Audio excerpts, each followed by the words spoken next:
Hello, you guys, and thank you so much for tuning into my channel. My name is Christabel, the original Power Ranger princess, but on this channel, I'm Princess Power Ranger.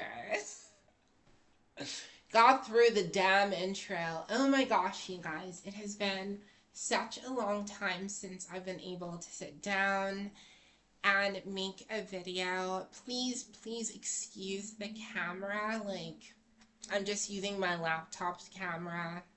But don't I look angelic? Slightly. And plus, like, I figured, like, I've been procrastinating making videos for the longest time. I think because I'm in the middle of so many different things. To actually sit down and make a video, sometimes, like, I feel like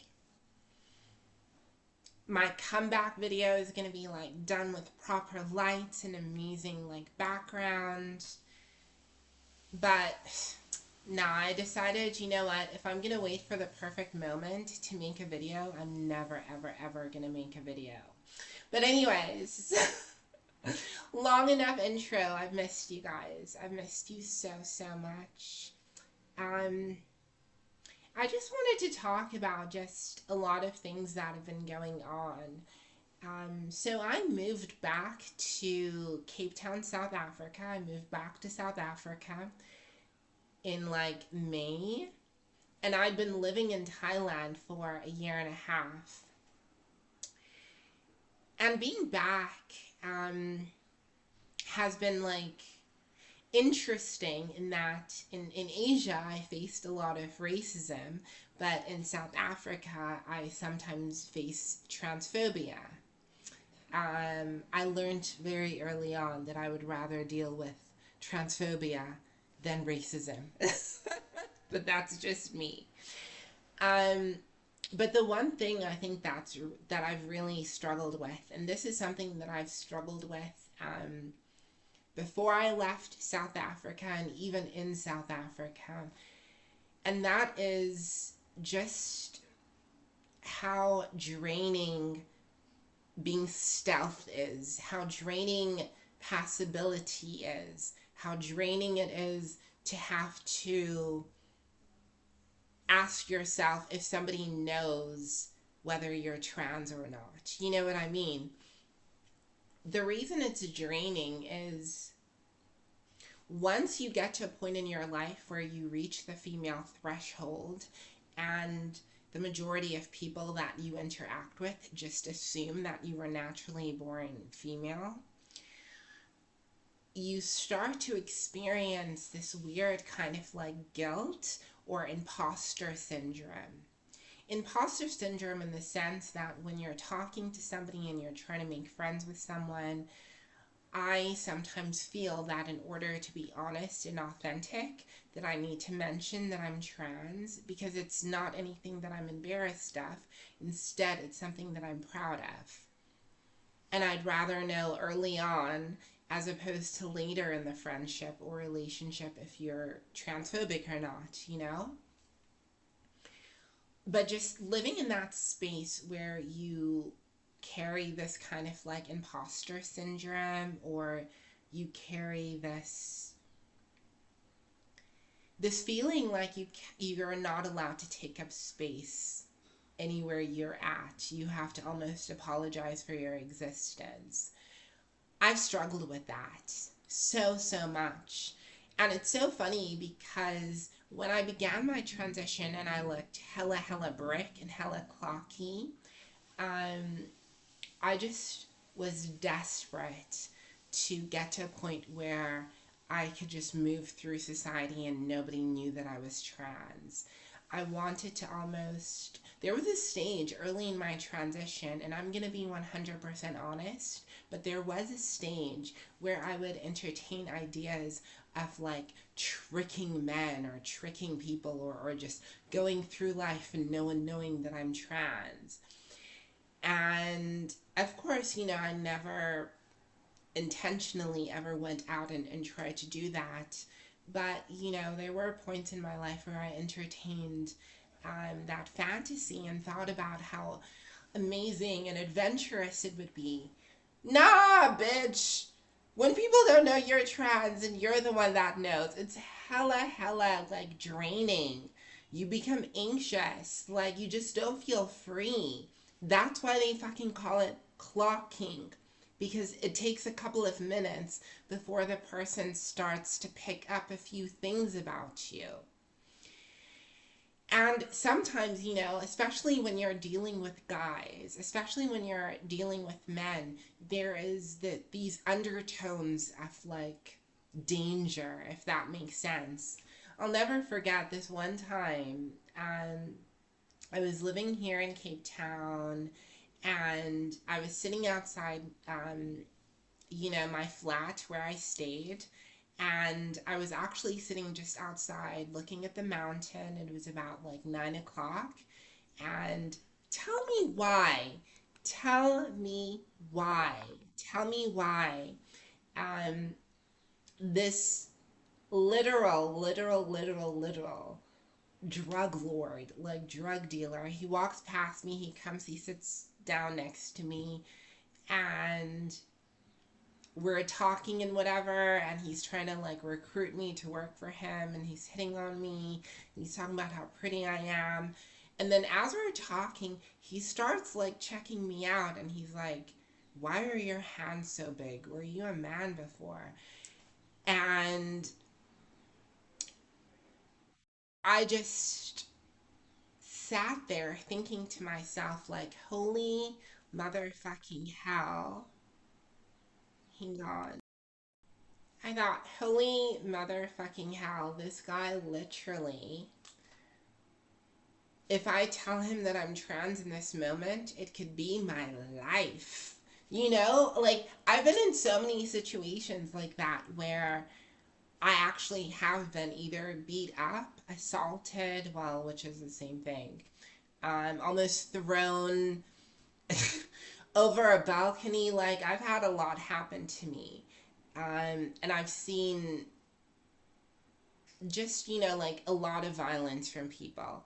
And I think because of that, I understand how dangerous it can be to be trans sometimes. So sometimes, like, in fact, most times when I'm walking through life, I do so with trepidation. Or like fear or anxiety, because I don't know how people are going to react to me, and I don't know if it's going to cost me my life. So I always have to move with caution. And I also understand I live in a world where being transgender has become so politicized, where my identity has now suddenly become a debate, a political debate. I understand that I'm part of a population group that unfortunately has been somewhat demonized by mainstream society. And of course, that makes me more fearful in all of my interactions. It doesn't matter if I have every surgery that I could ever want and look 100% breathtakingly female. I will always carry in myself that anxiety and that fear. So it's kind of like you're damned when you're brick faced and clocky, but you're so damned when you're passable, because society makes you feel, like you're an imposter. Anyways, so I have this massive fear of, like people reacting badly or hurting me because I'm trans. And as a result, I sometimes, most of the time, I'm very protective of myself. Like I read the room, I read people's energies before I interact with them. And there is this, oh, I forgot to tell you, story time. There was this Friday night. So one of my friends, we're gonna call her Annie, Annie has been staying in Cape Town, and we became friends because we lived in the same backpackers. She's awesome. Love Annie. She was gonna move up to Johannesburg, and the place we were partying at, it's called Long Street Backpackers, and it was closing down. So me, Annie, and her ex-boyfriend, Madeis, we were all gonna like go, and we were all gonna have fun, and we were gonna drink and just party one last time at Long Street Backpackers. Cool, cool, whatever.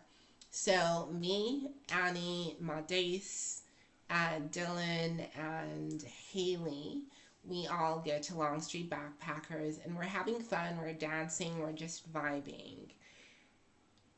There were a couple of guys there. Now, Long Street Backpackers has always been interesting for me because whenever I've gone there, I've always gotten a lot of like attention from guys. And even though like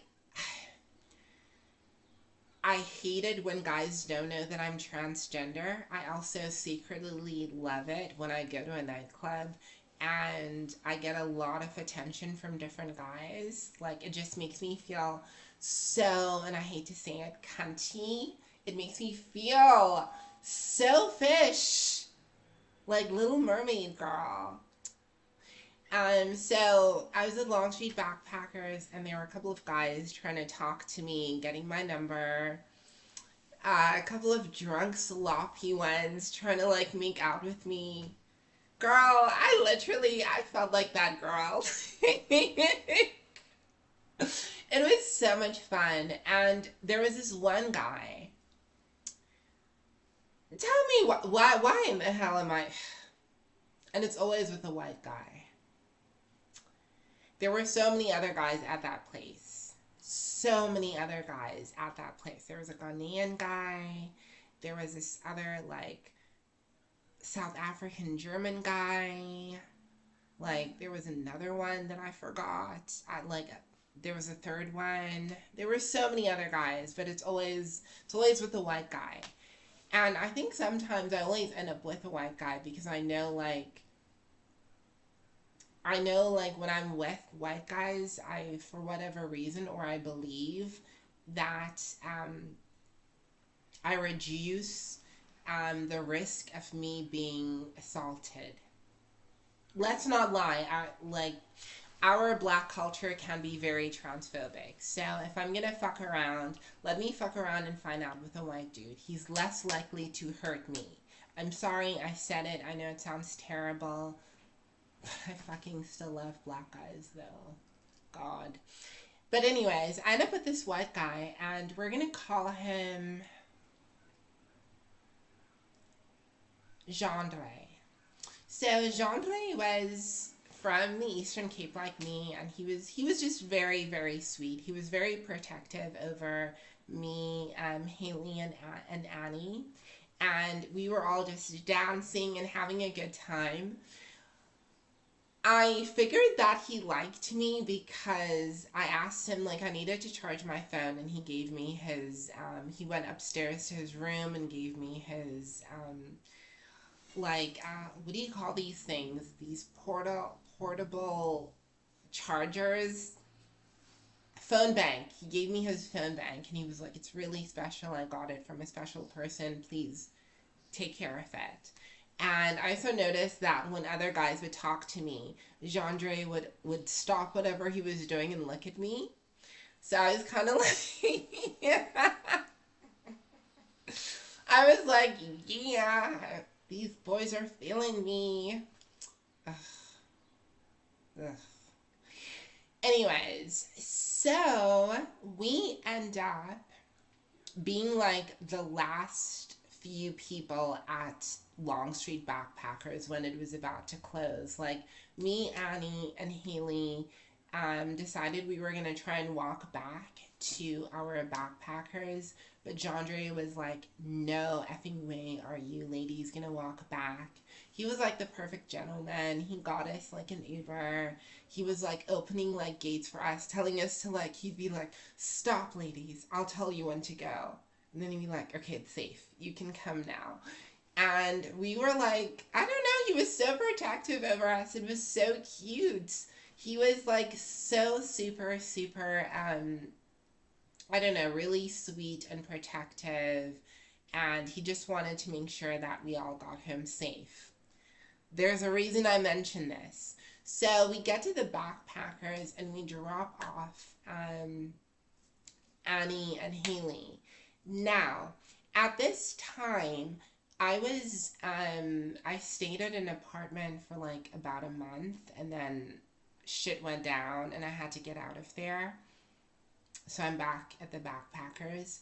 But anyways, I digress. But during that period, I wasn't at that backpackers. I was at my own place. And the idea was that me and Jandre were gonna get on a cab, go to his place first. Sorry. Go to his place first, and then he would Uber me back home. Girl, you must think I was born at night. I was born at night, not last night. When a guy says that, oh, like, let's go to his place first and then he's gonna order an Uber for you to go home. Nah, girl, like, he straight up he's planning on, like, fucking you, like, schmegling you, doing things to you, like, fluff, fluff. Anyways, um, and I'm not gonna lie, like, I kind of did want to hook up with him. And I don't know why I put myself in these situations, because I didn't tell him that I was transgender. I didn't. And we get in the cab, we go to his place. His place was so cool. He stayed at this, like, it's basically like a skate park, if that makes sense. So we were just sitting in the skate park, just talking, and yeah, he was like super into me, and he did make it clear that he was looking for a friend with benefits. And I remember we're sitting outside and we're talking, and he's so like into me, and he's like really eager for us to like start making out and everything. And I'm sort of sat there thinking, like, why do I put myself in these situations? Because now I need to tell him that I'm trans, because, like, I knew and this is gonna sound stupid, but I knew he wouldn't hurt me or anything. I knew he wouldn't hurt me. So I did feel like I had some element of power, and that's why, like, girl, if you're gonna get into a situation like this, rather with like a white dude, not a Russian, and not an American at this point. Girl, not an American or a Russian. Sorry. um But yeah, like, I'm sat there and I'm like, I need to tell him, because I do kind of want to make out with him, and I can't make out with him in good conscience if I don't know if he knows. And I told him, and he was a little bit surprised, but he was cool about it, and he was like, gag at this bitch. And this is the second reason why it's better, if you're gonna rather play around with white dudes. With this kind of shit. Tell me why. He tells me, oh no, he's pansexual and this, that, and the other. And I'm like, okay, cool. And as soon as my truth was out of the bag, tell me why the veil of masculinity then slipped just a little bit. And we go into his room, and he started acting, like more like a member of the LGBTQ community. He wasn't, and I only say this to people that gender is a performance. You know, there is the performance of divine masculinity and the performance of divine femininity. And we all perform gender in different ways. Some people naturally can do it, other people go over and above to perform their gender expression, and then once they feel more comfortable with certain people, they let that veil down, and then you see a little bit more of their sass, a little bit more of their spice. And I'm not gonna lie, I was so turned off. No, friend, like, I was so turned off, and that sounds terrible. And I think part of the reason I kind of was